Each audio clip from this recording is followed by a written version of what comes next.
Hey guys, tonight we're taking a slow, meandering walk down a very, very long road, one built over 2,000 years ago, under the iron will of China's first emperor Qin Shi Huang. Picture this: beneath a pale twilight sky, stretching beyond the hills and into the mist, is a ribbon of worn stone slabs still embedded in earth that hasn't forgotten the footsteps of soldiers, merchants, or tacksmen. You place your foot on one of those ancient stones and feel the chill of centuries seep up through your soles. The road is cracked. Of course, it's seen better millennia. Tufts of grass poke through the seams like the whiskers of an old man too tired to shave. On either side, the landscape dozes in soft green hills, dotted with shrines, abandoned carts, and the occasional silent watcher, a moss-covered stone lion, whose nose has long since eroded into a vague pout. And right now, under a sky the color of faded scroll parchment, you're about to walk this road from beginning to forgotten end. This won't be fast. You'll wander through myths, mud, and metaphors, and possibly develop a lifelong aversion to stone-paved terrain. You'll meet couriers who barely blink, guards who swear by ghosts, and one cart driver with opinions about axle width you did not ask for. But that's the charm. So before you get comfortable, take a moment to like the video and subscribe, but only if you genuinely enjoy what I do here. And while you're at it, drop a comment with where you're listening from and your local time. I love seeing how far this sleepy little road reaches. Now, dim the lights, maybe turn on a fan for that soft background hum, and let's ease into tonight's journey together. You stand at the start of a path the emperor himself never truly finished. It begins just outside the walls of Xianyang, the capital of the Qin dynasty, where the air still smells faintly of scorched lacquer and roasted millet. The Imperial road system, known today as the Qidao, was ambitious, terrifying, and slightly uneven. It was designed to unify a patchwork of warring kingdoms, physically, culturally, and administratively, by connecting the far-flung corners of the newly forged empire. You're surrounded by a flurry of controlled chaos. In the haze of early morning, laborers hammer stones into place with tools that look like oversized bronze ladles. Their tunics stick to their backs with sweat and dust, and someone's always shouting about gravel. One older worker has taken to singing an old Chu folk song out of spite, while a foreman circles with a bamboo switch, eyeing him like a hawk that's seen one too many metaphors fly free. A historical fact for you: the Qidao was more than 6,000 kilometers long when completed, or so they claimed. It spanned from Xianyang in the center to distant frontier outposts near present-day Guangdong and even toward Korea. Some routes were upgrades of existing paths. Others had to be carved fresh through mountain swamps and what one scribe called suspiciously snake-infested valleys. A typical width about 50 paces enough for multiple horse-drawn carts or an entire squad of uniformed soldiers marching in sleepy unison. As you stroll along one freshly set section, the stone is warm under your feet. You glance down and notice something. It's not actually a single smooth slab, but a quilt of rectangular stones, each about the size of a small ox cart's wheel. They've been fit together with uncanny precision, though the edges sometimes betray the hurried hands that laid them. A quirky little detail: the mortar between these stones was sometimes mixed with glutinous rice. Yep, actual sticky rice. The combination of lime water and rice starch gave the road surprising durability. More than a few archaeologists have confirmed this, using spoons science, and probably a few side eyes from modern chefs. And here comes your first conversationalist, a boy no older than 12, carrying bricks twice his size. He pauses next to you, wipes his forehead with a rag blackened by dust, and says with absolute certainty, "They say the Emperor dreams in roads now." He doesn't wait for a reply. He disappears into the forest of scaffolding and labor chants just like that. You blink and realize you're not alone in this journey, not by a long shot. To your left, a line of carts lurches forward, each loaded with basalt from the riverbed nearby. The oxen pulling them look positively unamused, one chewing cud with the slow deliberation of someone who's seen empires come and go. On your right, a series of white flags mark the edges of the work zone, white the color of mourning in ancient China. It's said they use these not just for safety, but as a quiet nod to those who died during construction. And yes, there were many. The Emperor, they say, believed speed was strength. Fast roads make fast loyalty. One official once wrote in a report no one dared critique. Laborers worked in shifts that bled into one another. Rest a rumor, meals, grains and soup, sometimes with pickled roots if a supervisor was feeling generous. Injuries were patched with vinegar and linen. Complaints vanished into the ground faster than rainwater. Historians still argue whether this was the first true centralized highway system in human history, or merely the grandest rebranding of earlier roads. What they do agree on is the psychological weight these roads carried. To walk upon them was to walk beneath the gaze of the state. To stray from them was to risk being labeled Bucheng Ren, one who defies the orderly. You step over a copper compass laid into the ground, ceremonial, cracked, and facing exactly due south. Beside it, a half-faded inscription reads, "From heaven to soil. The path is one." The script is stiff and blocky, an early version of Lishu, the clerical script invented under the Qin. It's odd to think that even writing styles were standardized on this road. You stretch your shoulders and imagine being the poor scribe tasked with chipping those letters straight into the stone, while mosquitoes whispered in his ears. The sun climbs and the haze turns to heat. You adjust your imaginary sun hat and sigh, because this journey, it's only just beginning. But already, the road beneath your feet feels different, weightier, like it remembers everything and forgets nothing. You press onward, the whispers of the past tucked neatly between the cracks. You trudge on, and the sound of hammering fades behind you. It's replaced by a different rhythm, a dull, repetitive thunk, like someone knocking gently on a stubborn skull. You follow it, and soon you spot a line of workers crouched in the dirt, slamming thick wooden mallets onto square stone tiles. Each one is shaped by hand hauled from quarries miles away. The men grip chisels between their toes while positioning the next stone, with calloused fingers, eyes glazed with the exhaustion of too many suns. And over them stands a man with a rod. He's not particularly tall, not particularly loud, but his presence cuts through the heat like vinegar through dust. He walks with a practiced swagger, tapping the bamboo rod lightly against his palm, scanning for anything crooked, a misaligned edge, an idle hand, a bent back. His robe is plain, but freshly washed, unlike everyone else's, and his hat is tilted back just enough to scream, "I have authority," and also no time for your nonsense.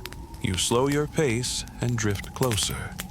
The supervisor barks something too fast to catch, and one of the workers jerks to correct a stone's placement before the rod finds his shoulder. You wince instinctively, though the strike never lands. It doesn't need to. The threat alone does the job. This was the soul of Imperial road-building discipline deadlines and discomfort. Under Qin Shi Huang, workers came from all corners of the empire. Soldiers, peasants, criminals, conscripts. Some volunteered believing in the unity dream.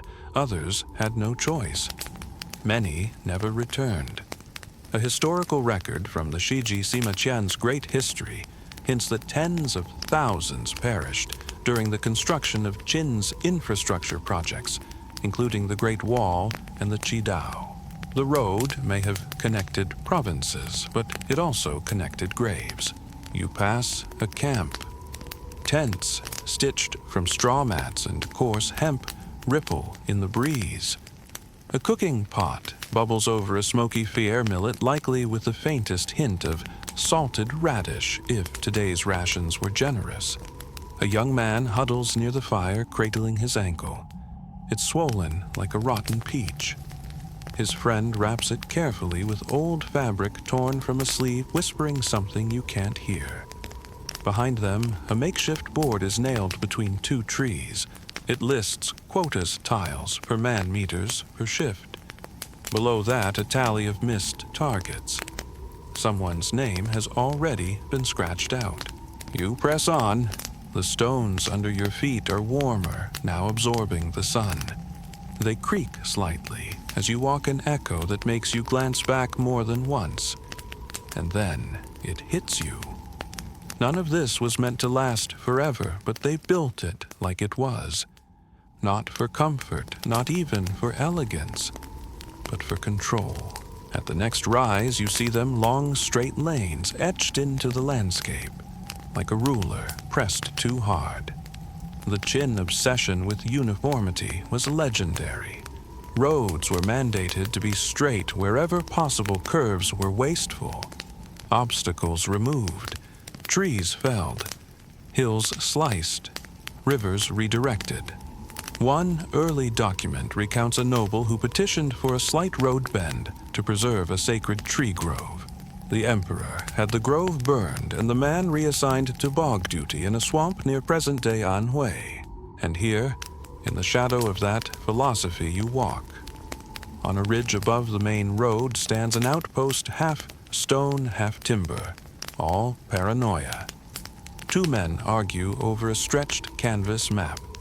One wears an official sash, his sleeves dyed black, fingers stained with ink. The other, weathered, sun-browned, gestures wildly with a stick to some feature off-map. You drift close enough to overhear their dispute. It was moved last season. The river flooded again, the peasant insists. Then the road moves back. That's what the edict says, the mapmaker replies. There's no road if it's underwater. Then make it float. Float, I don't know. That's above my rank. You stifle a laugh, but the horse next to the cart behind them lets out a bray so dramatic, you suspect it's heard this argument before. Ah, yes, the Imperial cart. It creaks with purpose. A single axle, wheels reinforced with bronze studs.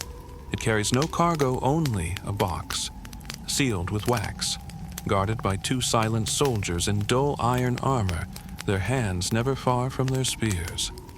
You wonder what's inside. A decree? A prisoner's head? Maybe just rice cakes and state secrets. You'll never know. And that's part of the allure, isn't it? As the cart rolls away, the mapmaker sighs and rolls up the canvas. You catch a glimpse, red lines drawn with neat brushstrokes. Distances marked in lie the ancient Chinese unit, roughly half a kilometer long. The roads crisscross like a spider's web, drawn by someone who didn't quite believe in arachnids. Here's a fringe tidbit for you. Some historians believe the emperor's roads doubled as psychological warfare. A road that wide, that straight, that fast, it whispered into the bones of rebellious provinces, we can reach you. Fast. And when your nearest neighbors began parroting the same laws, the same script, the same measurements of grain, it wasn't because they were persuaded.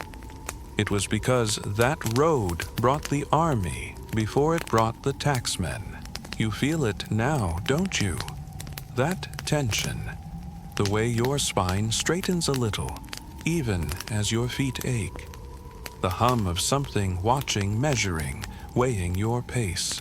And yet, in the middle of all that control, there are people. You pass a roadside rest area, a smooth patch of flattened earth under a ginkgo tree. A family of merchants unrolls a blanket. Dried plums, roasted chestnuts, and boiled eggs appear. The father stretches his back and tells a story about being chased by tax officials who mistook him for his cousin. The daughter pretends to be asleep while sneaking an extra plum. The mother hums a song older than the empire. A nearby peddler sets out trinkets on a cloth. Carved jade rings, bronze figurines, a surprisingly modern-looking comb. You pick one up. Its wood smooth as a polished stone, with a chrysanthemum carved on the handle. The peddler leans in. Said to belong to a consort, he whispers. You raise an eyebrow. Qin consort, he clarifies. Probably. Maybe. You set it down. He shrugs. Still works, doesn't it? The sun begins to dip, casting gold across the landscape. Shadows stretch long, spilling between each stone. You're nearing a junction now, where two roads cross in an X, and an old wooden signpost tilts just slightly to the left. The paint is long gone, but grooves remain north to the frontier, east to the sea, west to the mountains, and south home for someone. You stand there for a while. No hurry. The stones beneath you are cooling. The road ahead is quiet. You take a breath and step forward. You're not sure when the straight road began to feel crooked. Maybe it's the light early morning. Again, the mist draped across the ground like someone forgot to lift the Empire's bedsheet. Or maybe it's that mile marker just up ahead, the one made of carved limestone that leans slightly to the right, like it's been eavesdropping on travelers for centuries and can't stand up straight anymore. You slow down as you approach it, curious. The marker claims with resolute confidence, 800 li to Xianyang. But you've been walking for hours. Didn't the last one say the same thing? And the one before that? Either the stones are lying, or you've been pacing in circles inside Qin Shi Huang's Imperial fever dream. A man in a narrow-brimmed hat steps out from a wooden booth to your left. He's got ink stains on his sleeves, a frayed brush tucked behind one ear, and an expression that says he's been waiting for someone to complain. Let me guess, he says before you speak the markers off. You blink. He nods toward the stone. It's off. Always has been. We replaced it last spring. It sank again. You raise a skeptical eyebrow. It's the worms, he adds seriously. Or the Emperor's ghost. Either way, don't trust the lie. This is your first encounter with a road official. Part cartographer, part inspector, part professional scapegoat. His job is to make sure the markers are accurate, the road edges don't crumble, and the written records match the worn reality. A miserable task, you think, especially when your best ink freezes in winter and boils in summer. He invites you inside the booth. It's narrow, cluttered, and smells like dried tea leaves and despair. Scrolls hang from the walls, filled with dense characters and tiny drawings of winding roads that don't always match the terrain outside. One sketch in particular catches your eye. It shows the Imperial Road, but with loops and forks, not mentioned on any formal map. You see it too, he murmurs. There are roads we don't report. Ones the Emperor used. Privately. Your spine tingles not from the words, but from how softly they were spoken. Historical fact. Qin Shi Huang traveled extensively on his road system, often in disguise. He believed in direct oversight, surprise inspections, and occasionally confusing his enemies with strategic appearances. Dozens of secret offshoots, smaller, more discreet roads allowed his entourage to move unseen. These roads weren't on any public record. Some led to garrisons, others no one knows.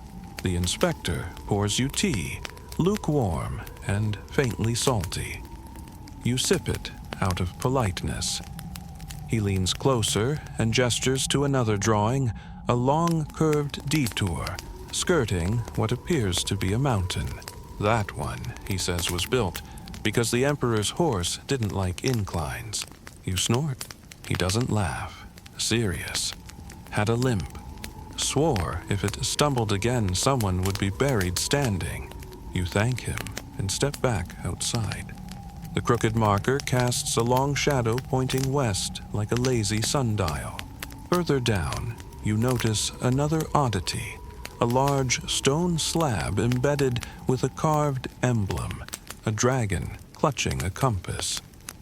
Beneath it, someone has etched newer characters, not Imperial, not neat, just scratched into the surface like a message smuggled past the sensors.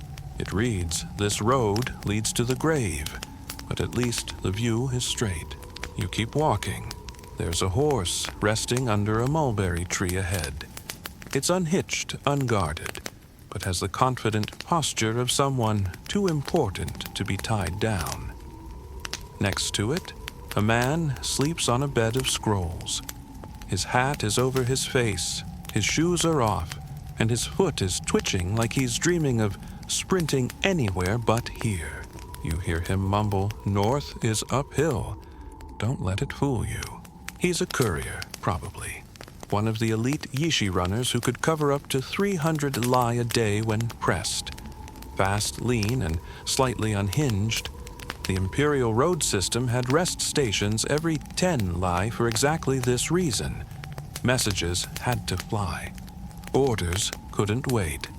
The state functioned on breathless urgency, and these couriers, part athlete, part bureaucrat, part ghost, were its pulse. You keep a respectful distance. Legend has it that disturbing a sleeping courier was grounds for execution, or at least a week of latrine duty in the capital. The road ahead starts to curve not because of terrain, but because of politics. You're approaching a governor's villa, and governors, it seems, preferred not to hear carts rattling past their meditation gardens. So the road bends awkwardly, unnecessarily, for exactly 100 paces before straightening again. You admire the audacity. Nearby, 2 officials are arguing. You recognize one as a regional surveyor, scroll in hand, sweating through his robes. The other wears gold-threaded sleeves and the kind of smirk that doesn't need a sword to be dangerous. This road is 3 degrees too wide, the nobleman complains. It is standard width by decree, the surveyor insists. My concubines complain of noise. That's not a measurement. Then measure their patience. You walk faster. A quirky tidbit during the Qin dynasty, complaints about road width weren't uncommon. Aristocrats demanded privacy. Merchants demanded access. Soldiers demanded shortcuts. Occasionally, a governor would have a road rerouted overnight, paying laborers double to relay stone under moonlight. One such case ended with a bridge built upside down. It collapsed the moment the emperor's inspection cart touched it. The engineer disappeared. Historians still argue whether these adjustments were sanctioned innovations or just ego with a budget. You reach the crest of a small hill. Below, the road stretches again in perfect alignment, flanked by cypress trees planted in symmetrical rows, an aesthetic touch ordered by a minister who loved poetry and hated dust storms. A marble bench sits beneath one of them. You take a moment to rest, running your fingers over its worn surface. There are names scratched into it. Travelers long gone, some poetic, others crude. One just reads, "I miss home." You sigh. The air is still. The road no longer hums with movement. For a brief moment, it feels like the world forgot this place. Then you hear it. The sharp clap of hooves. A group of soldiers approaches armor, clinking, their banner fluttering like a dragon's tongue. You step aside. They pass without acknowledgement, eyes, forward swords polished. Behind them, a wagon rattles its canvas, covering bulging slightly. You think you see something shift beneath it, but the soldiers don't flinch. They're trained not to. As they vanish into the distance, you wonder, how many secrets have passed along this road? How many stories were sealed in wax, carried on horseback, or buried beneath fresh stones? The road doesn't answer, but it keeps going. So do you. The road flattens as you approach a dusty crossroads, the kind of intersection that feels like it should be more important than it is. A few signposts jut out from a leaning pole in the center, each one pointing vaguely toward a destination you either can't read or aren't convinced still exists. One plank wobbles in the breeze, creaking softly, as if undecided about whether it points to prosperity or doom. You pause instinctively, glancing both ways like a peasant-sized cart might suddenly barrel through. To your right, a merchant caravan has set up a haphazard camp. Tents stitched from silk scraps and oiled canvas form a colorful ring like an exhausted traveling circus that ran out of music. A camel snorts in your direction and resumes chewing a rope. You wander closer. This is one of the Imperial road system's basho zones, designated stopping points, where travelers, traders, and tax collectors alike were expected to register their movements. A hut stands at the edge, made of faded bamboo slats. The interior is dim, the smell of ink and oil lamp heavy in the air. And inside sits a clerk, possibly the thinnest man you've ever seen, wearing the thickest pair of spectacles, crafted in what must be high-grade bronze and stubbornness. He doesn't look up when you enter, just dips a brush into ink, writes a character, blows gently, and mutters, "Name, direction, cargo." You give a polite nod. He finally looks up, squints at you, then sighs. No cart, no goods, no livestock. A long pause. Then you are either a spy or a philosopher. You offer him your most non-threatening shrug. He gestures lazily to a side table. Sit, wait, pretend to matter. You take a seat. A kettle boils in the corner, steam hissing like an old man clearing his throat. On the table are tax forms, permit scrolls, and a few playing pieces for a game of liubo. You resist the urge to rearrange them into a more logical pattern. Suddenly, a loud whap from outside. You both look. A tax inspector has cornered a merchant, plump, red-faced, and protesting too loudly. His ox cart is piled high with baskets of dried persimmons and lacquerware, each tied with string so tightly it hums when plucked. "You paid this route's levy 2 stops ago," the inspector asks. "Yes, yes. Ask my cousin at the Kaifeng checkpoint." The inspector raises an eyebrow. "That checkpoint burned last year." "Oh, different cousin. It doesn't go well." The inspector waves over a guard who begins untying one basket after another. The merchant groans, clutching his stomach like it might refund his lies. This is your first taste of the loose system, Qin's roadside taxation checkpoints. These weren't just toll booths. They were entire economies. Traders paid in coin grain silk, or sometimes information. In return, they received permits, or permission to keep breathing. Historians still debate whether these checkpoints streamlined trade or strangled it. On paper, it was brilliant: more revenue, better records, increased control. In practice, well, bribes happened. Disappearances happened.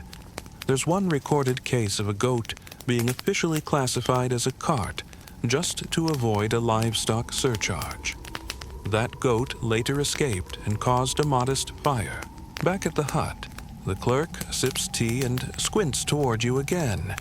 You don't look like someone who knows where they're going. You smile faintly, just following the road. That's the worst kind of traveler, he mutters, but pours you tea anyway. It tastes like burnt grass and melted ink. You don't finish it. Outside, a low whistle carries on the wind, sharp controlled. A shadow detaches from the tree line across the road.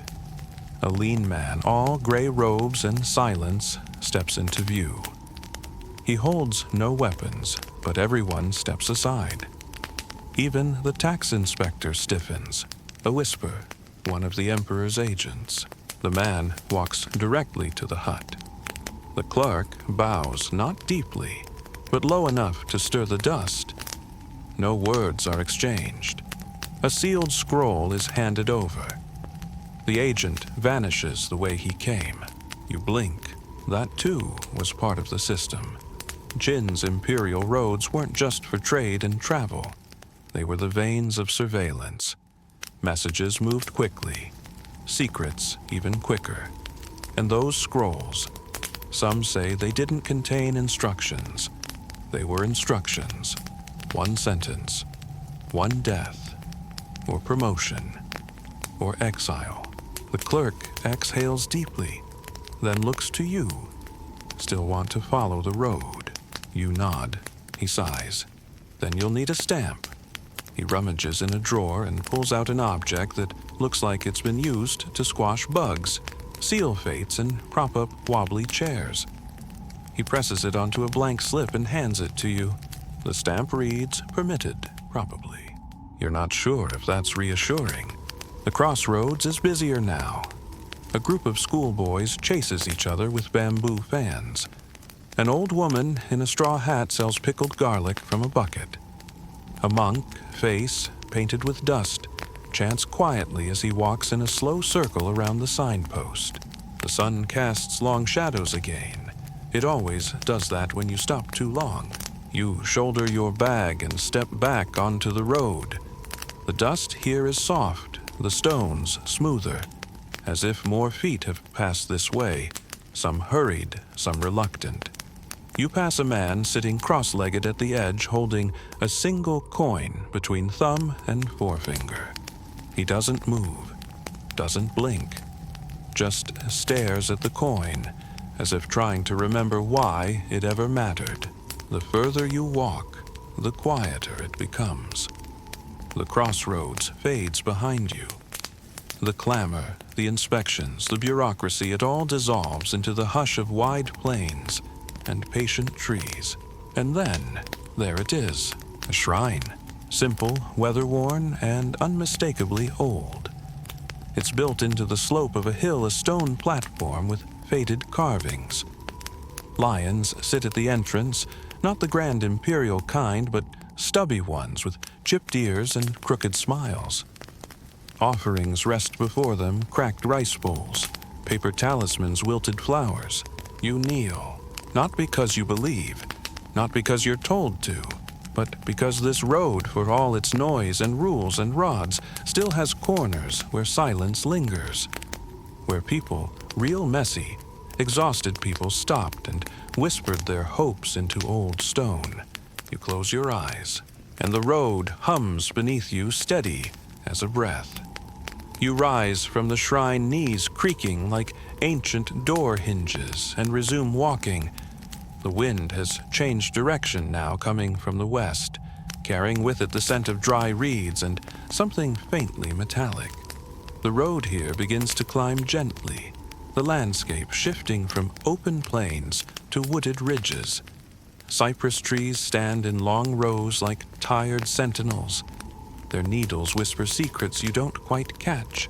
Up ahead, another mile marker leans out of alignment, but this time it isn't the angle that catches your eye.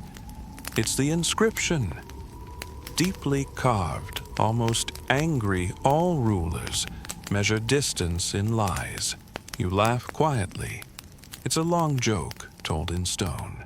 You press on, and that's when you see it, an enormous slab of stone, twice your height and much wider, sitting smack in the middle of the road, like someone dropped a ceiling on the highway. On its surface are characters so large and ornate, they look like they were carved to impress gods.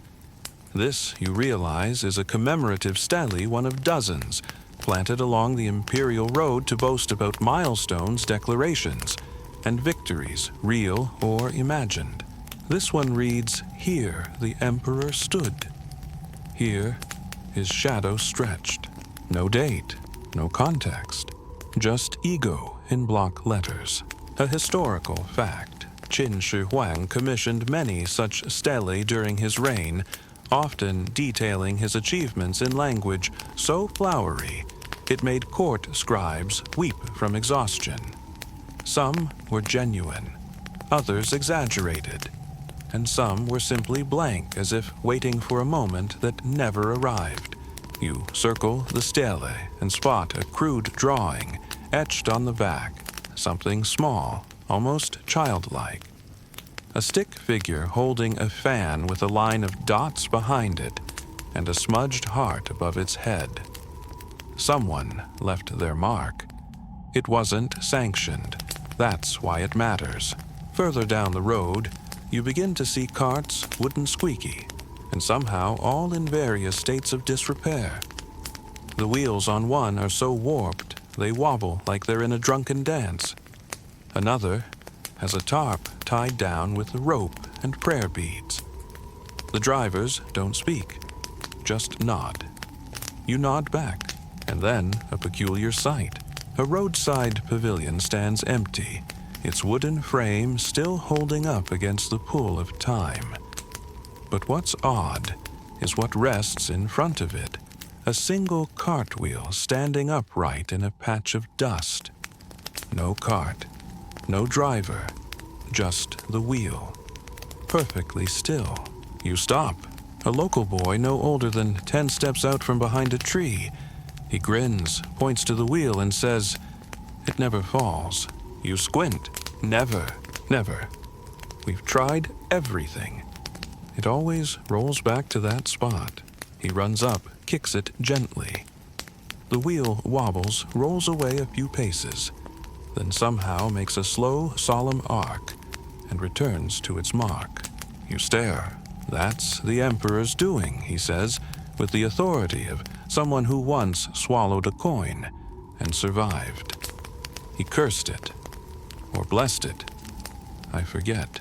You thank him and move on, but not before giving the wheel a skeptical glance. It does seem suspiciously smug for an object with no spokes. A fringe tidbit folklore collected from areas along the old Qidao route includes dozens of tales like this. Haunted wheels, shrines that refill their lamps without oil, road segments where time passes oddly. Most historians smile politely and move on. A few keep notes. As you continue, the forest thickens.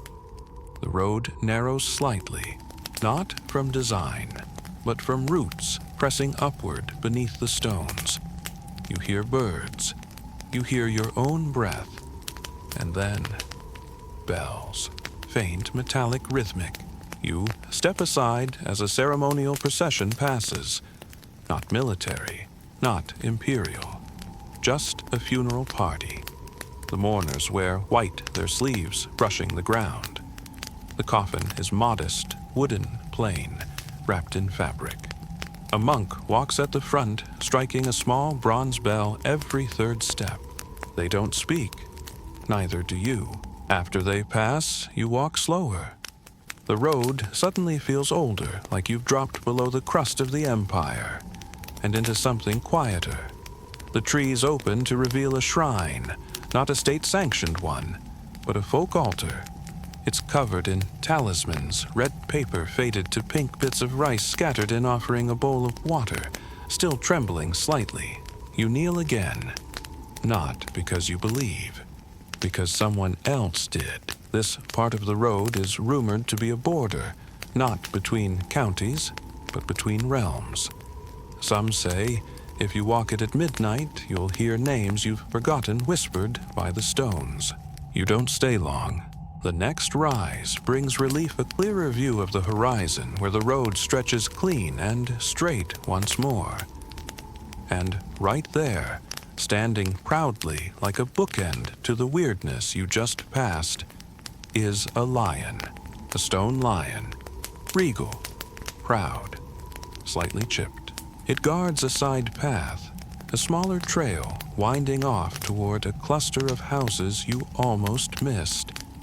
You glance at the lion again. Its mouth is slightly open. Someone once told you the open-mouthed ones ward off evil. The closed-mouthed ones keep blessings in. This one is undecided. You smile, press your hand to its paw, and return to the main road. Soon, you reach a bend, an actual bend sanctioned and recorded. The only one within 50 lie. It exists because of a mountain that refused to move. Even the Qin couldn't blast this one out of the way, and it's here that you meet her. An old woman perched on a stool beside a shallow stream. She washes radishes in a wicker basket, humming a song that predates dynasties. She looks up. You're not from here. You nod. She gestures to the road. Used to be full of voices. Now, it just sighs. You ask how long she's lived here. She shrugs. I was born when the second emperor died. Or maybe the third. Depends on who you ask. You sit with her a while. She tells stories of travelers who passed through, of a man who carved poems into every milestone, a woman who counted her steps aloud to keep from vanishing, of a child who claimed he met the emperor himself and taught him to whistle. You're not sure which parts are true. That's what makes them precious.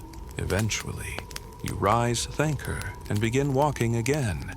The road is straight once more. But now, you notice how every bend, every detour, every bit of weirdness along the way made the straight parts bearable. You take a deep breath, and you walk. You walk until the straight line of the road begins to fracture again, not visibly, not with cracks or breaks, but in mood. Something in the air changes. The silence becomes thicker, not heavier exactly, but more watchful. And then you see it, a narrow pass ahead, nestled between two jagged hills. The trees retreat here, giving way to hard stone and gravel that crunches underfoot like you're stepping across the spine of a sleeping beast. The road squeezes into a tight corridor carved through the rock. A few torches flicker in sconces hammered into the stone, left there by someone who didn't intend to light them again soon. You hesitate. This, you've been told, is Longfang Ku-Wolf's Jaw Pass. A historical note, the Qin road builders were notoriously unafraid of terrain. Mountains were split, valleys were filled, rivers redirected. But this pass, this one stretch of jagged rock, proved particularly resistant. Some say the emperor himself, camped nearby, once glared at the cliffs and muttered, "Fine, keep your shape, but don't bite." You step inside. The air cools immediately. Shadows gather early here, slipping down the walls like old habits. The pass is narrow enough that you can touch both sides if you stretch your arms, and the walls are tall enough to block the sun until midday. The floor beneath you is stone, unusually flat, unusually cold, and marked. Etched into the stone, running along the base of the left wall, is a series of barely visible symbols. Not official characters, not folk glyphs either. You crouch and run your fingers over them, some look like footprints. Others resemble waves, flames, or maybe bones. You don't know what they mean. No one really does. Historians still argue whether these were warnings left by laborers' prayers to local spirits, or just exhausted doodles etched by someone waiting too long for the sun to move. Halfway through the pass, you find the tunnel. It's not marked, not even concealed. Just a black mouth in the stone wall, wide enough to crawl through, too low to walk. A cart couldn't fit, but a body could. You step closer and peer in. The air smells stale, damp, like ink that's lost its message. A fringe tidbit for you legend tells of a tunnel carved beneath the emperor's private roads. A shortcut for those who needed to move unseen. Some say it led to hidden chambers, others to escape routes in case the empire began to crumble. A few brave or foolish souls tried to map them. None ever returned with anything useful except one, a farmer named Du. According to oral accounts, Du entered the tunnel chasing a runaway goat.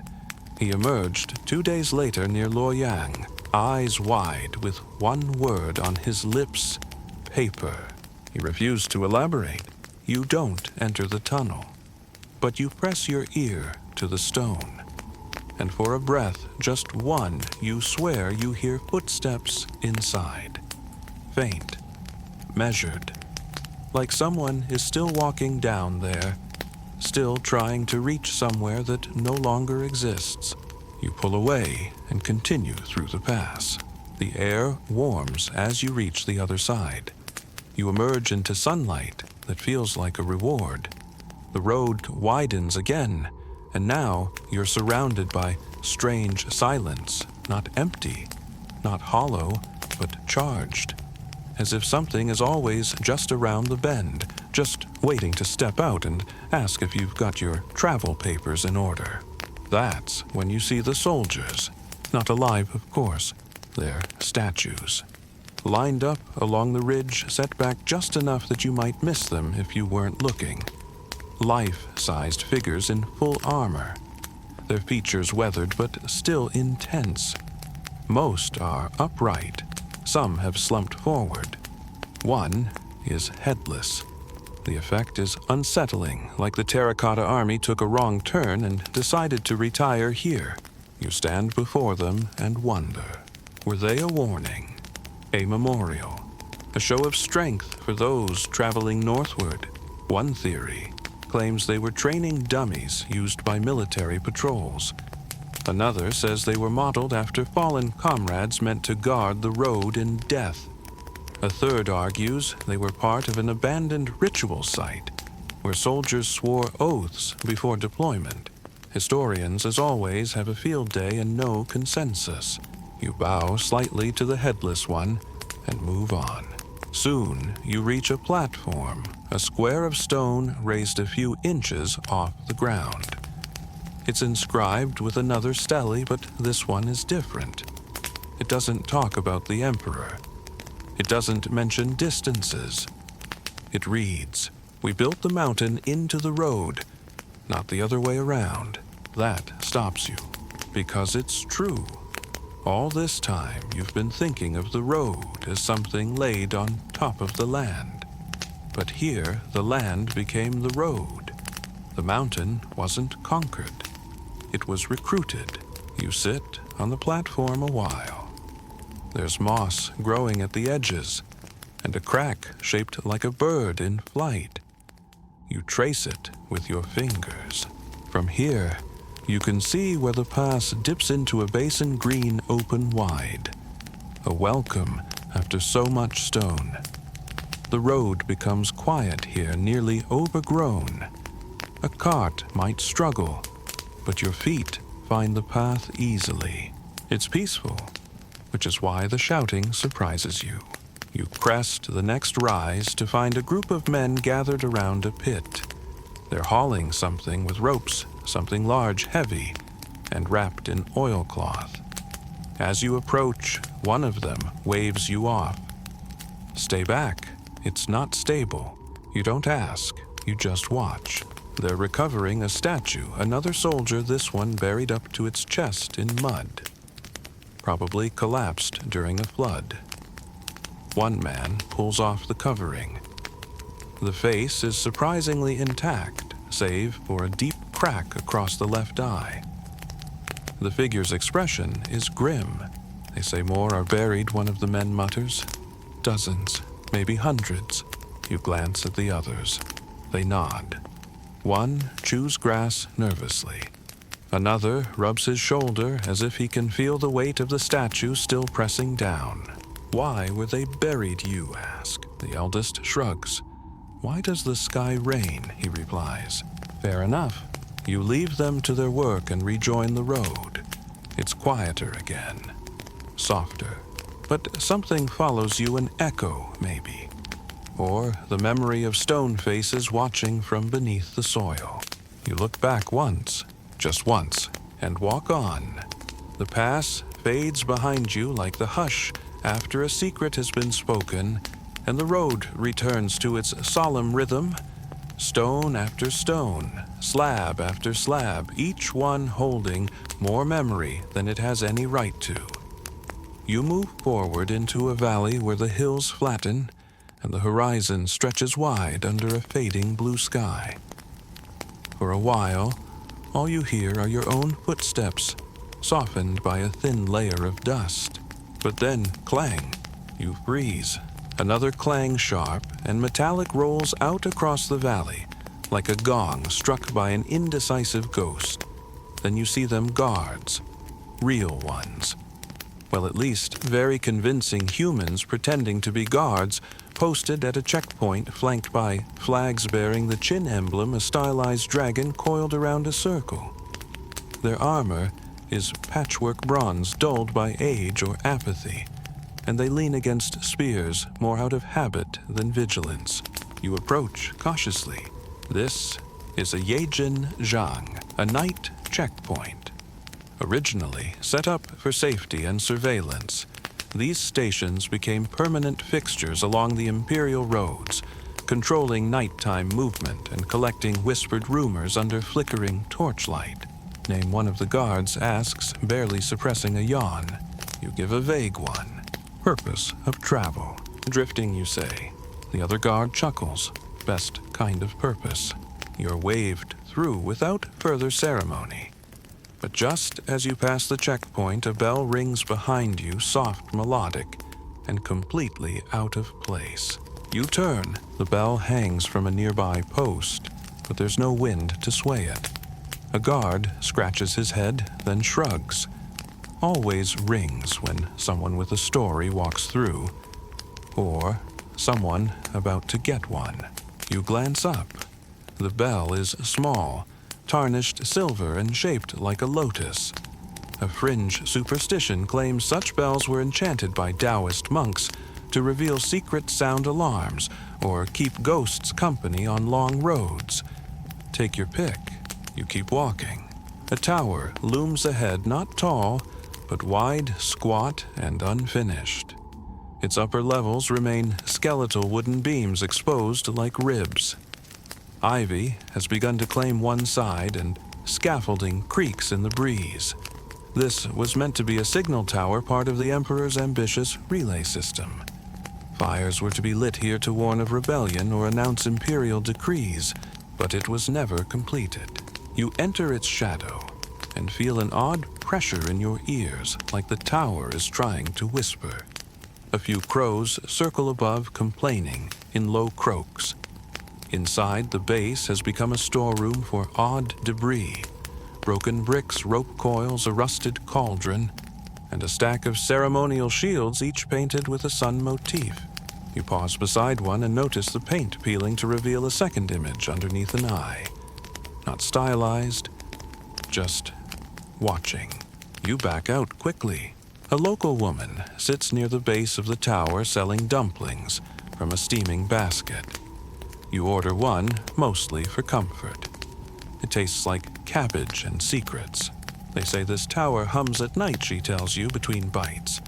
Not wind, not animals, just hums. You ask why. Maybe it remembers what it was supposed to be. You thank her and move on, the aftertaste of vinegar lingering on your tongue. As twilight deepens, the road bends toward a settlement. Not a town, more like a cluster of stubborn buildings that refused to scatter. A small inn stands at the center, lit by oil lamps and surrounded by carts, tied oxen, and tired travelers.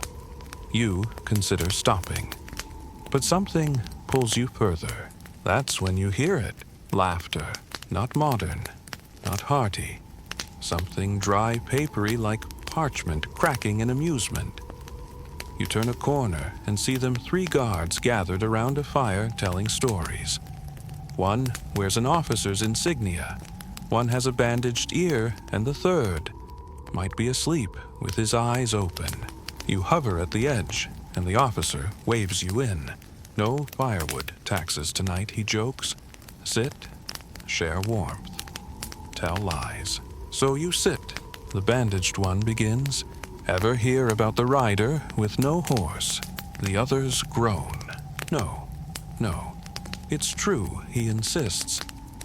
They say he walked the road carrying just reins. Talked to the air like his steed was still beneath him. Said the horse died on the same day as the emperor. Refused to move on. The officer snorts. What happened to him? The bandaged one shrugs. Vanished near mile marker 1483. Left behind hoof prints. But only one set. The third guard suddenly stirs. Saw him once. Everyone turns. Back when I was stationed by the Yizhu post. Heard clip-clops. Nothing there. Then he passed me, nodding, polite. Empty reins. Dust in his boots. No one laughs. The fire crackles. You thank them and rise to leave. One guard hands you a dumpling. For the road, or for the ghosts. Whichever eats first. The road continues under moonlight now. Pale, muted, but steady. And just when you think the night can't grow any stranger, a lantern flickers to life ahead. You approach cautiously. The lantern hangs outside a small stall, so small you almost miss it. Inside, a man with eyebrows like clouds sits surrounded by scrolls and incense. Name, he asks, without looking up. You give it. Dreams, he adds. You pause. What? Everyone walks the road with one, he says, finally looking at you. Even if it's buried under taxes and tired feet. You don't answer. He hums softly, reaches under the table, and hands you a tiny folded paper and origami ox. It's old, crisp, the folds sharp. On its side is a character, shoe longevity. Road likes you, he murmurs. Let it carry you. You nod, pocket the ox, and continue. The sky is deep navy now. Stars blink overhead like nervous officials peeking through bureaucracy. And the road, humming gently beneath your soles, keeps going. Dawn returns slowly, like a cautious clerk afraid of waking the bureaucracy. The horizon lightens from ink to ash, to pale pearl, and the road glistens in morning dew that gathers between the slabs like forgotten coins. You walk through it quietly, each footstep softened by the hush that only comes after a long night of stories and strange encounters. Soon, your silence is interrupted by a sharp squelch. You glance down. Mud, not just a little patch, but an entire stretch of marshy road that's been swallowed whole by last week's rains. The stone paving disappears beneath waterlogged earth, and reeds poke through like accusatory fingers.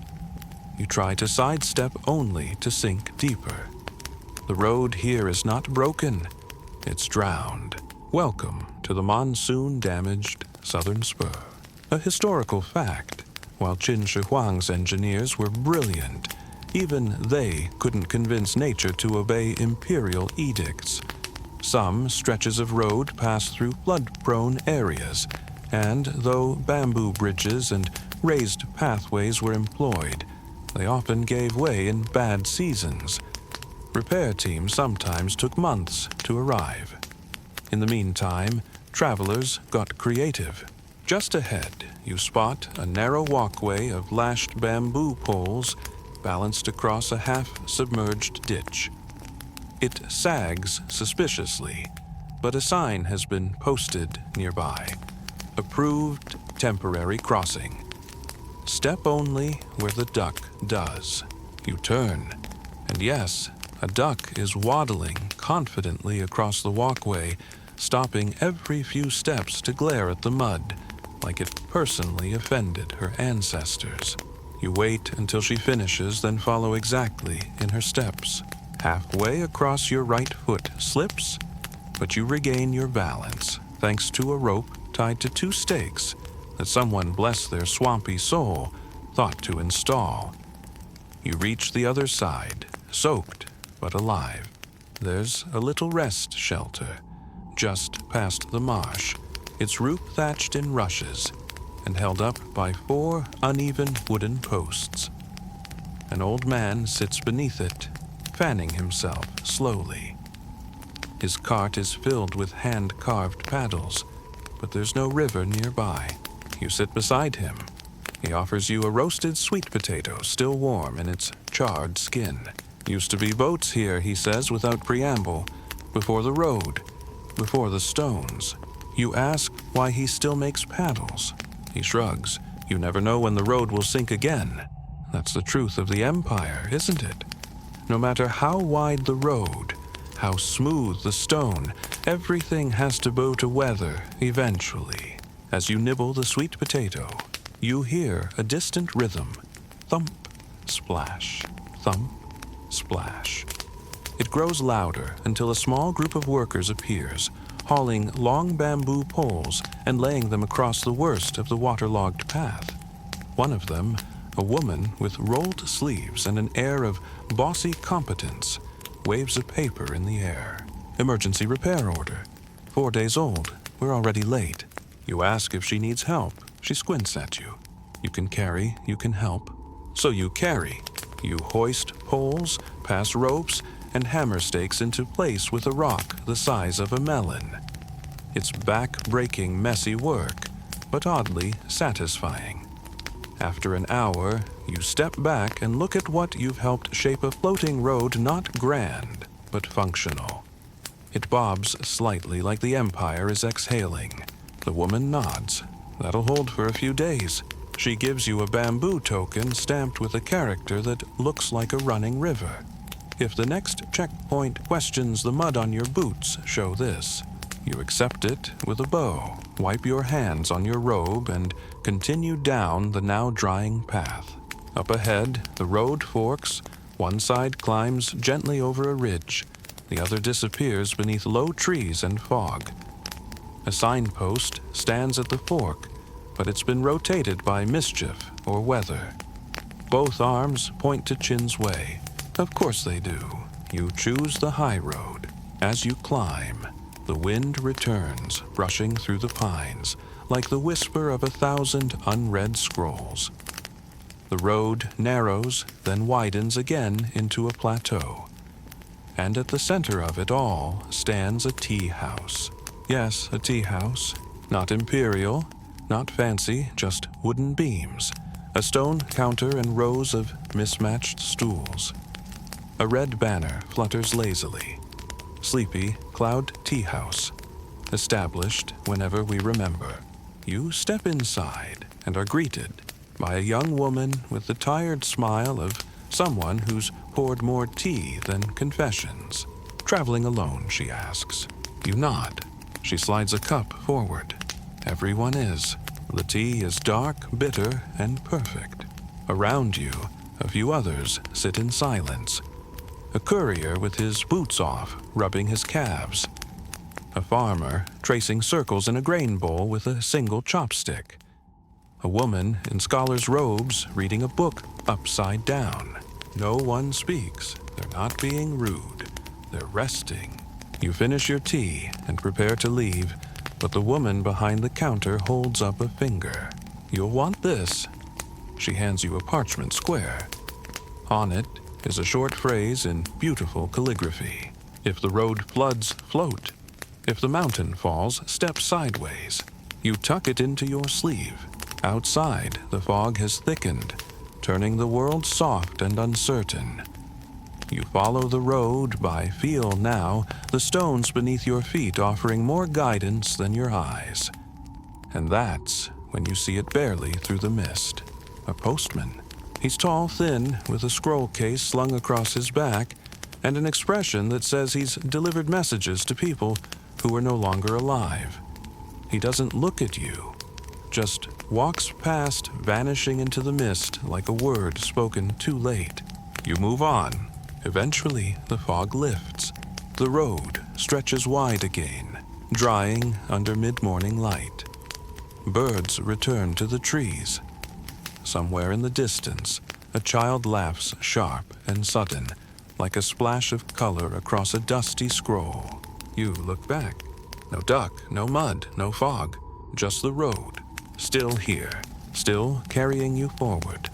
The light grows stronger now, though it doesn't warm. It's that high, empty sort of daylight that makes the stones feel pale and thin, like the road itself is holding its breath.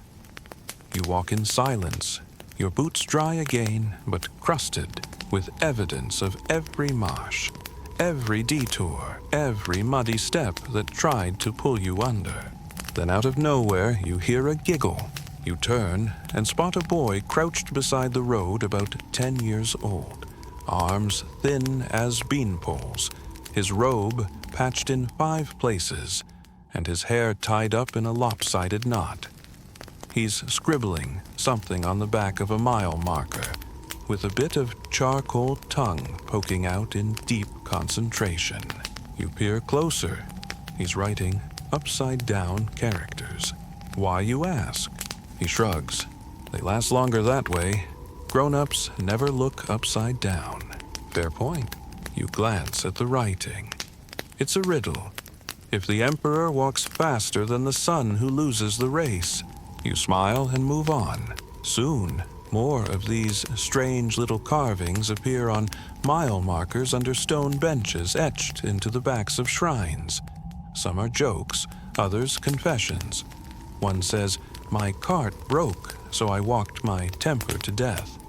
Another reads, "Don't trust the dumpling seller in Gaoyu." That one's been scratched out and rewritten twice. This is the secret layer of the Qidao, the road's unofficial memory. A fringe reality that historians rarely acknowledge. Beneath the grand decrees and mile counts lies a graffiti trail left by the bored, the broken, and the brave. You begin to notice the rhythm of it. Every few lie another message. Some recent, some faded into near extinction. One section has been completely taken over by a poem 30 lines long scrawled diagonally across a retaining wall. The road does not speak, but it listens. The feet do not fly, but they carry the past. You trace a line with your finger. A man nearby chuckles. He's leaning against a tree, chewing on a reed and watching travelers pass. He gestures toward the poem. That one, written by a rebel.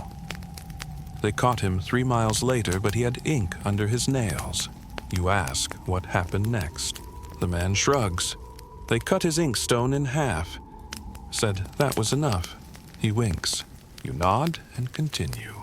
Now the road narrows slightly, as if trying to hide something. The paving grows uneven. Grass creeps through seams. It's not neglect exactly, more like discretion. And then just as the air thins from heat, you come upon a boulder. Tall, flat-faced, planted right beside the road, with deliberate pride. On it, a proclamation. Let it be known. The 7th year of the first emperor's reign. The road was made perfect. You stare at it. Then you look at the patch of road beside it. There's a crater, a full boot-swallowing dip in the stone that looks suspiciously like it's been there for, 2,000 years. You sigh. Nearby, a vendor is selling ink brushes and boiled peanuts. She sees you staring and waves her hand dismissively. That sign's been wrong since my grandfather's time, she says, but no one dares move it. It's protected. Protected. She leans in, by indifference. You buy peanuts and keep walking. The road soon takes on a different flavor. It's flatter, more calculated. You realize you're nearing a postal relay station, the backbone of the Qin communication network.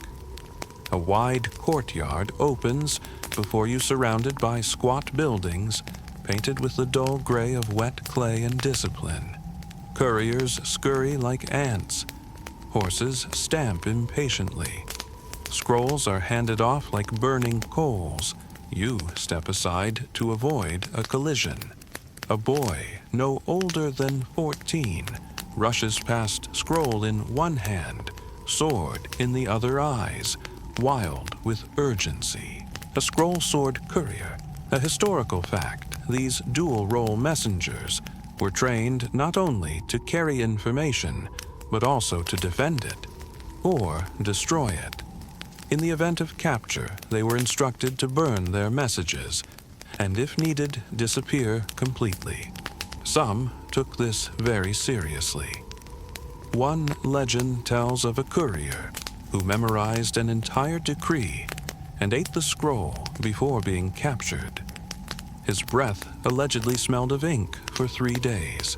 You spot an elderly man sitting at a lacquered table near the edge of the compound, carefully rewrapping a scroll that looks older than the building itself. He glances up. Want to see something rare? You nod. He opens the scroll to reveal not text, but a map. Not a regular one either. It's a postal heartline, a schematic of every station turned bend and tributary road along the Imperial network. The lines are neat. The annotations, less so. He points to a note beside a relay near Chengdu. This one says, "Do not feed the messenger's horse, he bites and lies." Another annotation reads, "Shortcut to Chang'an. Good if you don't mind ghosts." He folds the scroll up again and pats it. Everything moves because of paper. Empires, too. You leave the station humbled. As you re-enter the road proper, it feels softer somehow. Not in surface, but in spirit. There's something about seeing the machinery behind the message that makes the message feel less invincible. The next traveler you meet is asleep. He's lying beneath a tree, arms crossed over his chest hat tilted low. A sign beside him reads, "I am not dead, just thinking." Loudly, you step around him, not long after the scenery opens wide. Rolling fields on either side. A breeze carries the scent of rice firewood, and something sweet, perhaps peach blossoms in bloom. And then you see it, a milestone. The number is faint but unmistakable, 1,000 li. You stop, 1,000 li walked, or maybe only 5 in real time. Who knows? This road plays tricks with your sense of distance, but the moment feels earned. Etched beneath the number is a line you weren't expecting. If you've made it this far, you might as well keep going. You grin, you nod, and you walk. By now, the road feels less like something you're on and more like something that's with you. It breathes under your steps. It whispers when the wind catches the trees just right. And it remembers things you haven't even learned yet. But it's about to test your patience.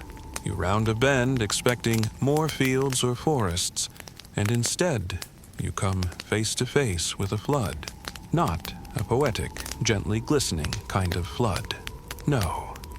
This is the did someone forget to build the rest of China on stilts kind of flood. Water stretches across the entire road, swallowing stone and soil in one glassy expanse. You can't see where it ends, but you do see your own face reflected back, confused and mildly annoyed. To your left, someone has placed a sign on a crooked stake, "Detour bamboo route, if you value dryness over dignity." You take it. The bamboo route begins as a path, then becomes a suggestion, then devolves into a series of raised platforms, lashed together with twine-dried vines and stubborn optimism. The bamboo creaks underfoot, swaying gently with every step. Birds scold you from above. Halfway across the marsh, you pass a man sitting cross-legged on a platform, fishing without bait. He nods at you and says, "I've been here since the last emperor. Caught nothing." That means they're still watching.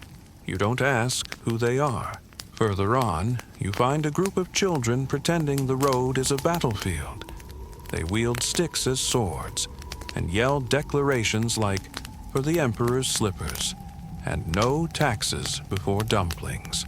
One of them salutes you. "Traveler, you're the spy general now."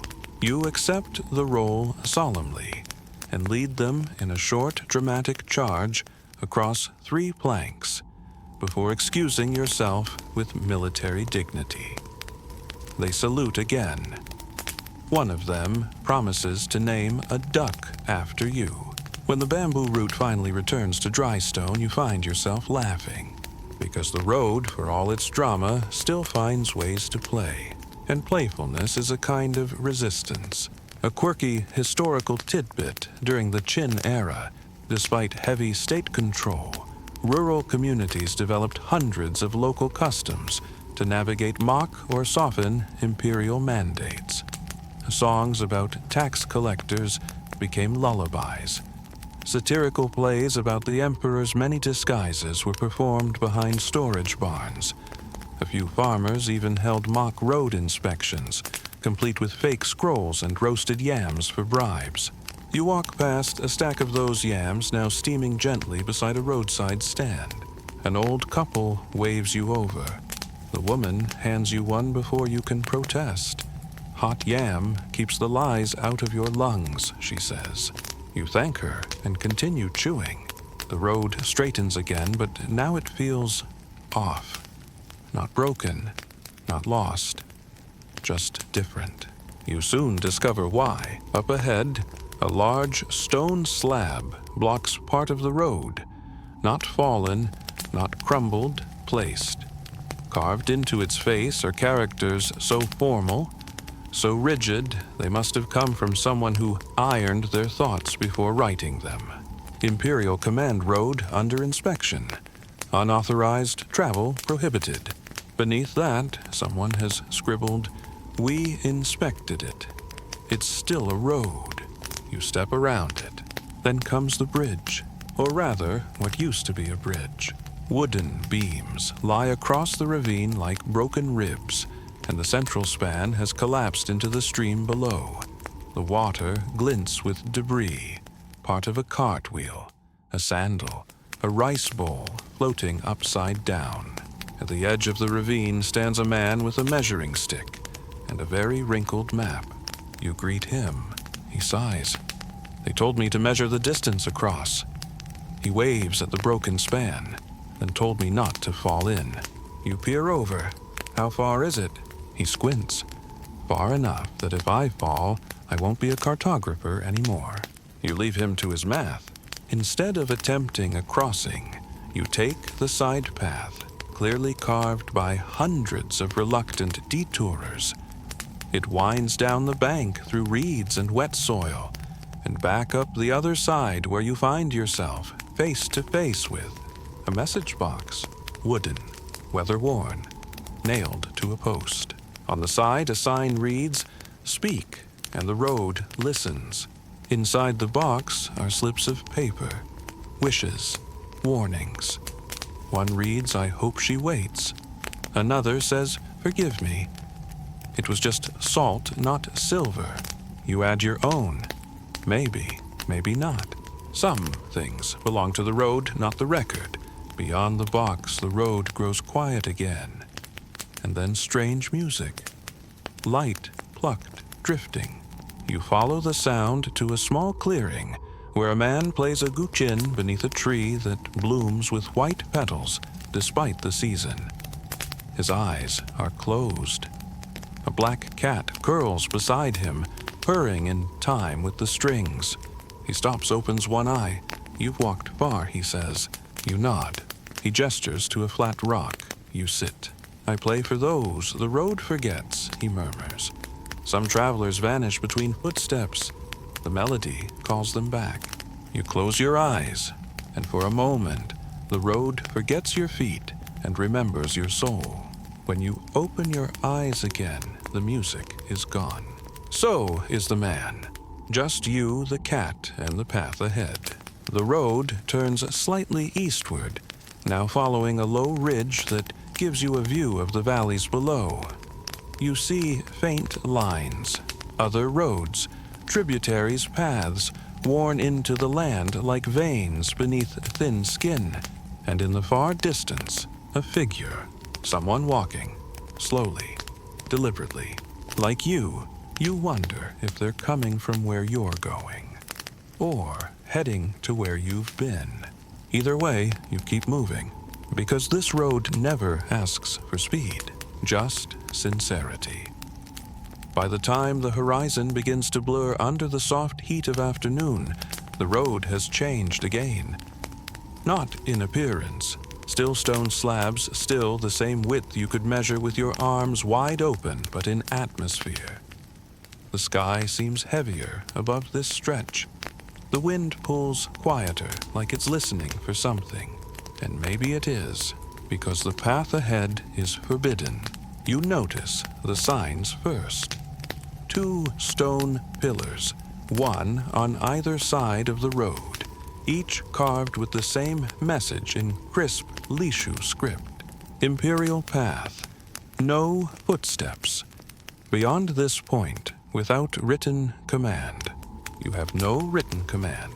But you do have feet, and curiosity is louder than fear today. You step forward. The air changes immediately. Cooler. Denser. Like the ground itself is holding its breath.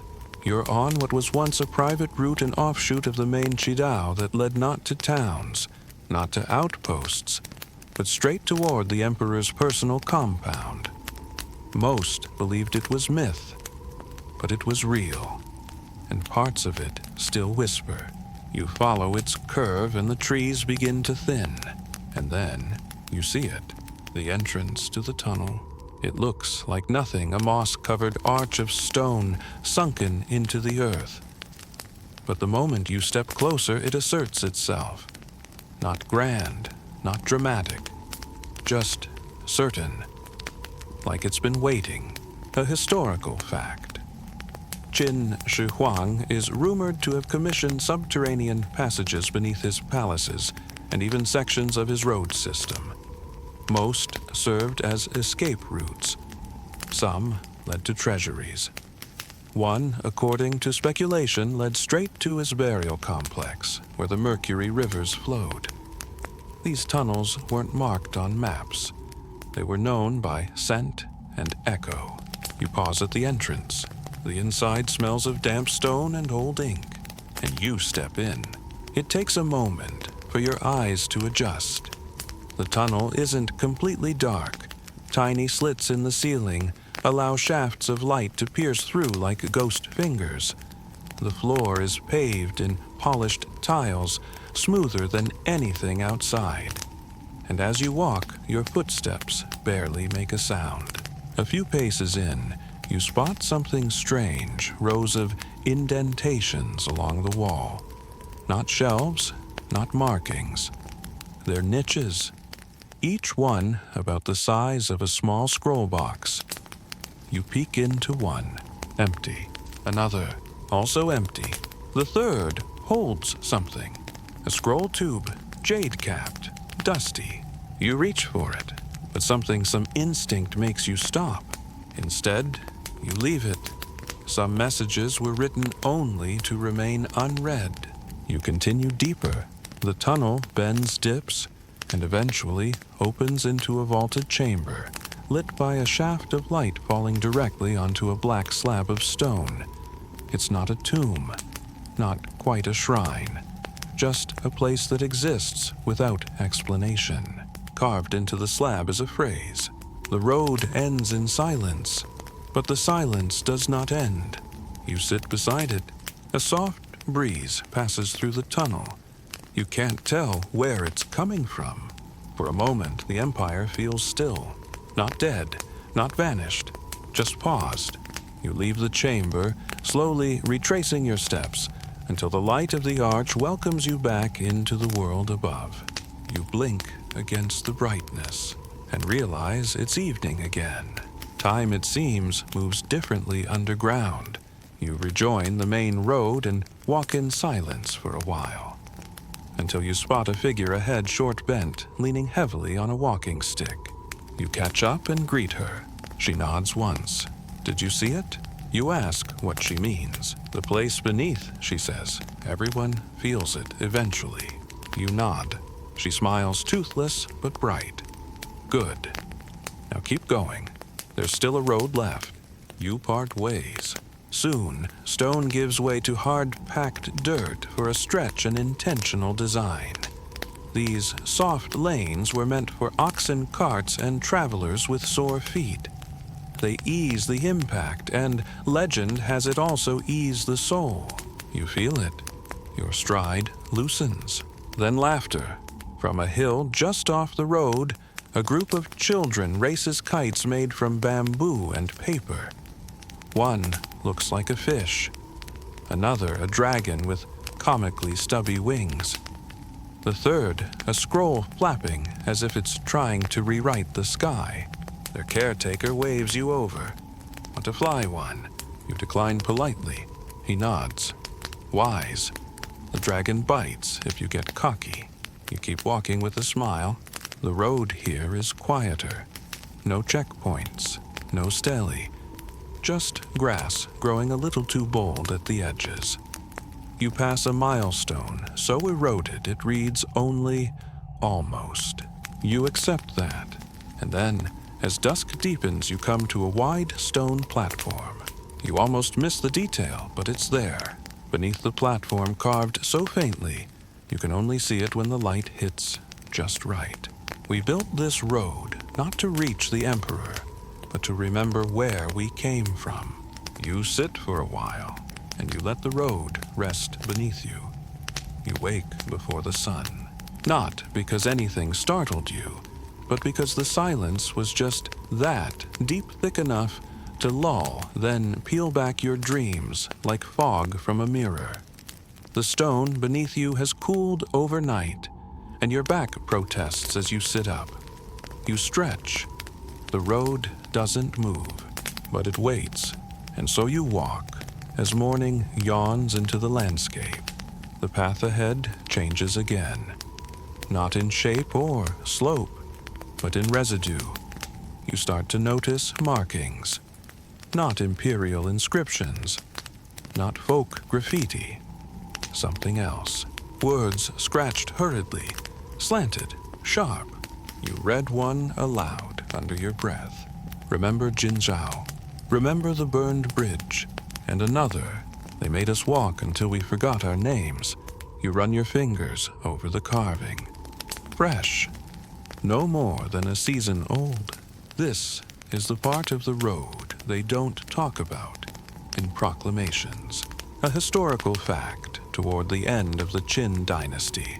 As rebellion surged and trust eroded, parts of the road were used not just for communication and travel, but punishment. Convicts and dissenters were forced to walk certain routes until their bodies failed, or their loyalty returned, whichever came first. These stretches became known quietly and unofficially as dust paths. You're on one now. It's not marked, not fenced, but you know, everything here is quieter. There are no checkpoints, no vendors. Even the birds seem hesitant. The road curves through a low valley, and the hills on either side press inward, not physically, but in mood. A sense of having seen too much and said too little. You pass a stone bench. A cloak is draped over it. Empty. You don't touch it. Then an interruption. Footsteps. You turn to see a man approaching from behind. Young, serious, wearing a robe too clean for this part of the journey. A government clerk, perhaps, or someone pretending not to be one. He nods as he passes. You match pace.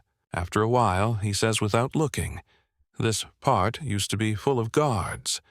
They pulled them after the second rebellion." You nod. They say the road listened too much. He adds, like quoting an old warning.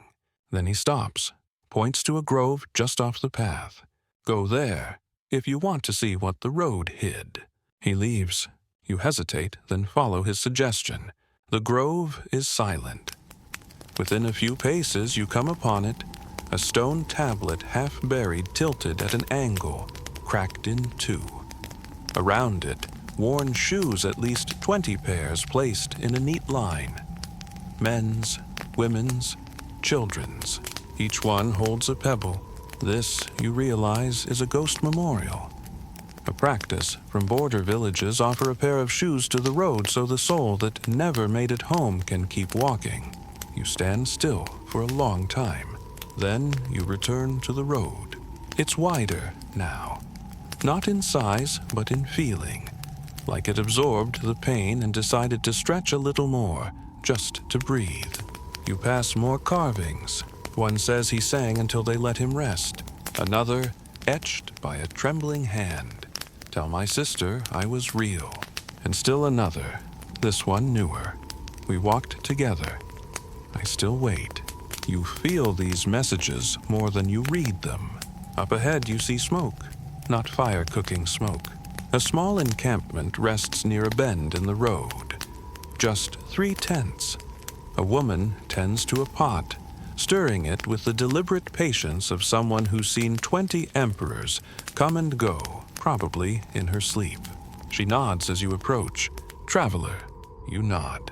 She hands you a bowl of millet porridge. It's plain, warm, and steady. "My son walked this road," she says. "He never came back." You pause with your spoon. She smiles faintly. "But I don't cry. I cook, so he knows where to find me." You sit beside her. She doesn't ask your name. You don't ask hers. After a while, you leave the bowl clean and thank her. Her final words follow you like incense. Don't walk too straight. That's how they find you. The next mile is mostly silent. The road rolls gently through an open plain dotted with low stones. You realize they're not random. They're markers, graves, or maybe memorials. No names, just shaped earth and patient quiet. And then laughter, children's laughter. You follow it and find a school. Yes, a school. Half outdoor under a wooden awning chalkboard tied to a tree, and children reciting poems in time with the teacher's clap. She sees you and waves you closer. "Traveler, join us. Today's lesson is road poetry." You sit stunned. She nods toward a boy. He stands and recites, "This stone knows more than me, but I know how to step lightly." Another child adds, "If I forget the emperor, will the road forget me?" The teacher claps. The children beam. You ask why they're here. She answers simply, "Someone has to teach the road how to be kind again." You stay for a while. Then you move on. The next landmark is unexpected. An inn, ancient, sunken slightly into the earth, but still upright. A carved wooden sign reads, "The Turning Step." The door creaks open before you knock. Inside, everything smells of ink and plum wine. The keeper is an old man with a brush behind one ear and an air of deliberate forgetfulness. "Room," he asks. You decline. He nods. "Then take this." He hands you a scroll. It's blank. "Right when the road stops," he says. You nod and leave. Outside, twilight begins again. The air cools. The road narrows. You feel it in your spine. This stretch is ending.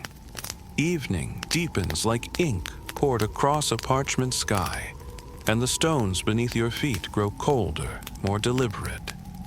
The rhythm of your steps slows, not because of weariness, but because the world around you is shifting. This is no longer a road you merely follow. It's one you're a part of. And just ahead, it begins again. The sound comes first a low hum, mechanical yet rhythmic, like breath dragged through gears. Then the dust rises, stirred by hooves and wheels and barking voices. You step aside as a procession thunders past a caravan larger than any you've seen. 60 wagons, at least. More horses than you can count. And at the center of it all, a litter draped in gold-dyed silk, drawn by oxen in lacquered harnesses. You've found it. The Emperor's traveling court, or at least what remains of its memory. A historical fact. Qin Shi Huang was notorious for traveling in enormous mobile entourages. Entire cities on the move. Courtiers, guards, scribes, cooks, barbers, doctors, omen readers. Some say the road was built not just for governance, but so he never had to stay still. He chased immortality with the same obsession he chased uniformity. And here it is, rolling past you like a slow thunderstorm, dressed in red and bronze. You fall in beside them unnoticed, invisible in your dust-covered robes. The wagons are strange, some filled with scrolls, others with crates bearing seals. One carries a shrine. Another holds a small platform where a woman sits sketching road markers. You glance over her shoulder, her map is wrong. The curves too gentle. The straight lines too proud. But maybe that's the point. You pass a scribe recording what looks like a breeze. He cups his hand to feel the wind and then writes something with reverence. You peek. Wind carries word. Word carries rule. Rule defines peace. Sure, one of the guards watches you for a moment, then offers dried persimmon from a pouch. You chew silently as the procession slows. A command goes up, camp is to be made. Tents unfold like obedient silk flowers. Fires are lit. And near the largest wagon, a pavilion is raised. You linger, and then you hear it a voice, measured, gravel soft, impossible to ignore. You don't need to ask who it is. He doesn't look like a conqueror. Seated in shadow, silhouetted against a brazier's glow, he could be anyone. But you know, everyone does. Qin Shi Huang. He gestures, and a map is unfurled before him. His advisors bow, kneel wait. One of them places a white stone on a junction. The Emperor leans forward and whispers something. The stone is removed, and just like that, a town is erased from the Empire's official memory. You watch, unsure whether you're witnessing history or memory's own performance. And then the eyes meet yours, only for a second. But it's enough. You look away. A guard taps your shoulder. He's not fond of ghosts. You nod and vanish into the outer ring of the camp. Later that night, you sit near the cook fires where servants murmur songs older than any dynasty. One verse repeats. Stone remembers. Step forgets. River runs the scroll resets. You sleep beneath a cart axle, listening to the Empire breathe. In the morning, the camp is gone, as if it folded itself into a scroll and rolled away with the fog. All that remains are faint wheel ruts and a red ribbon tied to a tree branch. You untie it, pocket it, and walk. The road is lonely again, but you're not, because now you've seen what moves along it, what it carries, what it hides. You pass a trio of footprints in hardened mud, small, large, and in between. A family. Maybe rebels, maybe just dreamers. The tracks veer off the main road, cutting into a hillside trail. You almost follow, but the road pulls you forward again. Further along, a shrine has collapsed. You stop to help a man lift part of the roof. He grunts. "Storm last week," he mutters. "Even gods get wet." You right the beams. He lights incense. Neither of you speaks. Later, as the sun reaches its apex, you find a traveler seated beneath a leaning mile marker. He waves. You sit beside him. He says nothing for a long while. Then, do you think the Emperor knew how long the road would outlast him? You shrug. Maybe he hoped it would, he adds. He points to the stone. On it is a carving. "After me, the road walks alone." You both sit with that a while, and then you rise. As you walk on, you feel it in your chest, your breath aligning with your pace, your thoughts quieting to match the rhythm of the stones. The Empire no longer whispers. It listens, and for once, it's your turn to speak. So you do, not with words. With steps, the wind rises. Not harsh, but steady enough to nudge your robe stir the grass along the shoulders of the road, and remind you that time, like the road, does not stop for anyone. It hums against your ears as you pass an old roadside pillar, half swallowed by ivy, where someone has etched a single word in careful script. Gone. You don't know if it was meant as an observation or a direction. Ahead, the road begins to crack, not just in the physical sense, but in purpose. The perfect geometry of the Qidao fades. The lines waver. Stones shift. It no longer walks like an emperor's march. It limps like a memory. The transition is subtle, but unmistakable. You have reached the part of the road built after the first emperor's death. A historical fact: after Qin Shi Huang died in 210 BCE, the empire he forged began to crumble with remarkable speed.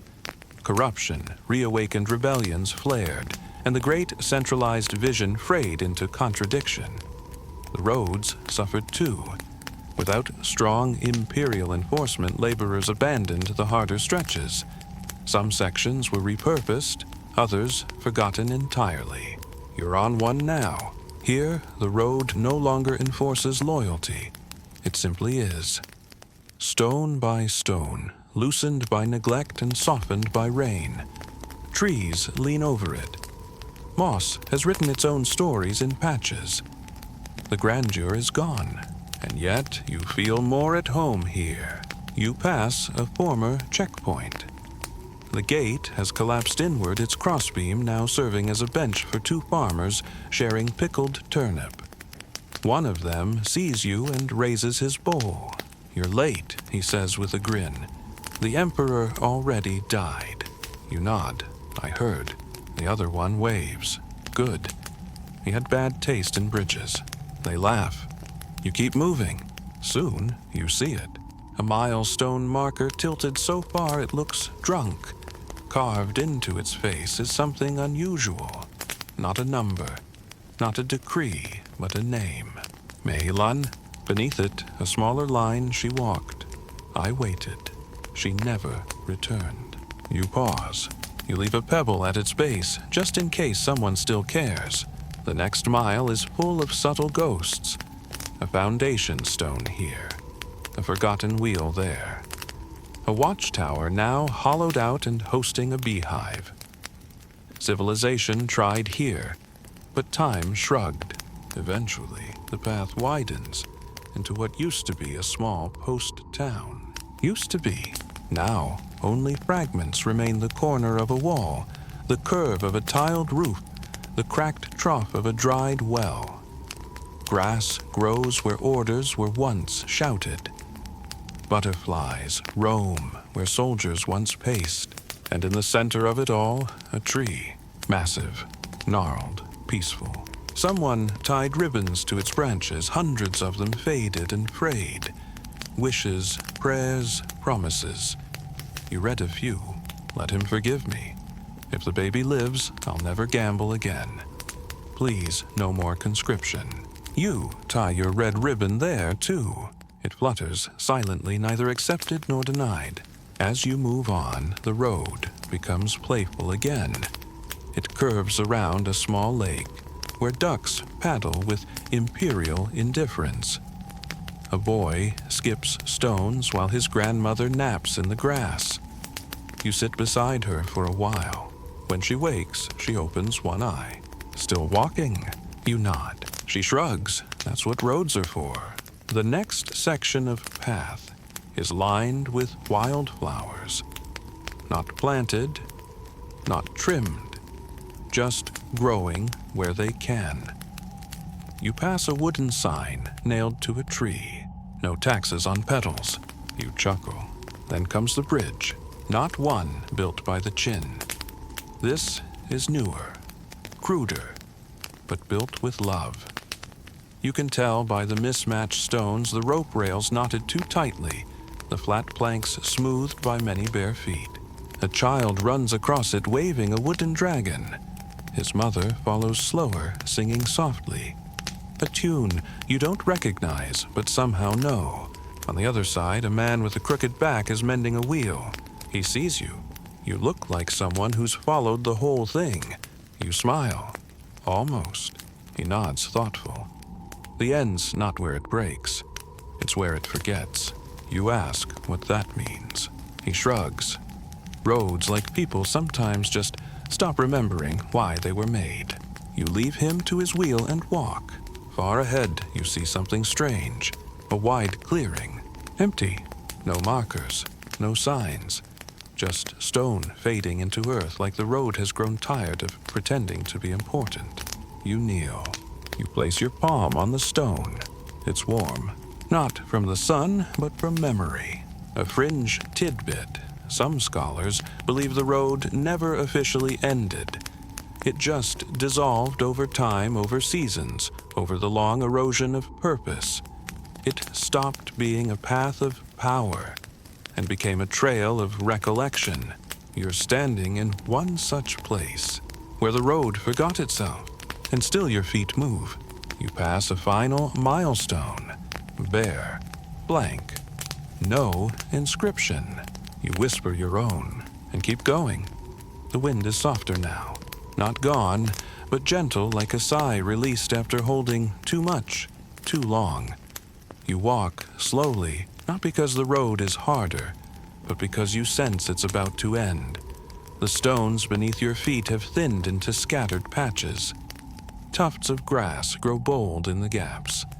The once deliberate spacing of the paving is now irregular, erratic, improvised. It's no longer a road. It's a memory of one. And then it disappears entirely. You stop. Before you is a field. Open, unmarked. No stones. No signs. Only soil and sky, and a distant line of trees waving like they've been watching you the whole way. This is where it stops, or begins again, depending on how you look at it. You sit, not on a bench, there isn't one. Just the earth, soft and forgiving, as if it's always known you'd arrive eventually. And it has. A breeze moves through the grass, pulling it in waves that mimic old marching lines. A single bird circles overhead, then drifts away toward nothing in particular. You breathe deep. You've walked the Imperial road. You've stepped across its ambition, its fear, its delusions, and its resilience. You've followed the route built not just by labor, but by longing. Longing to unify, to control, to endure. You've seen what the road carried: scrolls and soldiers' rice, and rebellion, silence, and song. You've listened to its ghosts. You've sat with its caretakers. And now, you listen to nothing, because this is the part of the road that leads into you. The boots you wear are caked with dust. The robe at your ankles is frayed. In your sleeve is a folded piece of paper from a tea house, a pebble from a ghost memorial, a ribbon from a tree that never asked questions, a stamp that says "permitted, probably. You reach into your pocket and pull out the blank scroll given to you by the old innkeeper at the turning step. You finally understand. It wasn't for writing what you see. It was for writing what you've become. You don't write yet. You just sit. A historical truth. No document records the last stone laid on the Qidao. No one knows the name of the final laborer. No ceremony. No decree. Just the quiet fade of purpose. But there's a theory among poets more than historians that the last step of the Imperial road wasn't a step at all. It was a pause. The moment someone looked up and realized the road was never about reaching the Emperor. It was about walking far enough to forget him. You lie back in the grass. The clouds drift by slowly like paper boats, and the road, no longer beneath you but within you, finally rests. You feel your breath soften. Your body begins to melt into the earth, warm and unworried. The road no longer presses against your feet, but hums inside your chest, a quiet reminder that movement doesn't always mean going somewhere. Sometimes it means remembering where you've already been. Above you, the sky has shifted into the dusky hues of late evening. Faint stars flicker like distant torches, tiny watchfires marking unseen camps. The breeze has cooled a little heavier now, brushing the side of your face like the whisper of an old friend who no longer needs to speak. You let your eyes close. The dust from the journey has settled. No voices call, no orders barked. No maps to follow, just the sound of your breath, slow, steady content. You think of the duck-led detour, the bamboo bridges, the boy writing upside-down messages. You remember the bells that rang for ghosts, the songs sung by old soldiers, the scrolls no one dared open. And you smile, because even in the Empire's cold grip, the road was never just the Emperor's. It was always yours too, and now it's still. The silence is kind. The dark is gentle. And sleep. Sleep is a traveler too. It has followed you this whole way. Now at last you let it catch up.